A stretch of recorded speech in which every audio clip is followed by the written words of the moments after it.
Hey guys, just got a new laptop and it's a HP with a Core Ultra 5 125H processor, and I just want to do a RAM upgrade because this thing's kind of crashing my video editing software. So I just want to kick it up a little bit because it's only an 8 gig RAM model, and what I'd like to do is upgrade it to at least 24 gigs. So I'm going to go out, buy a 16 gig stick. And what I've done already is I've taken off the screws here, here, here, and here. And I believe what we need to do next is just kind of crack it open in between here. So I'll just get this card in here and pop it.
I've got some Transcend 16 gig DDR5 5600 SODIMM, so I'll just pop that out of the packet.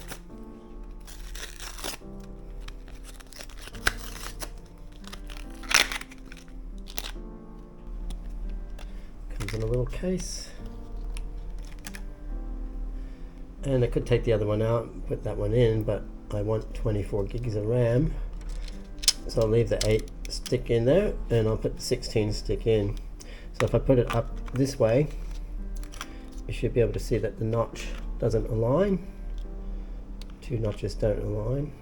So I'll turn it around the other way and put it in on about a 45-degree angle. Seems to want to slot in there, and then I'll just press it down to the clips lock in.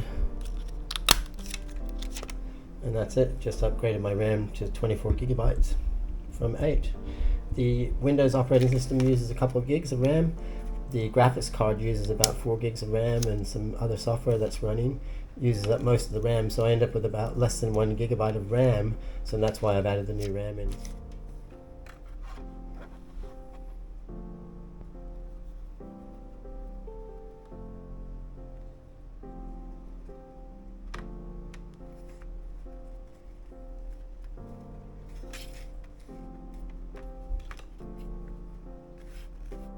Sound, because this is all going to be fast forward.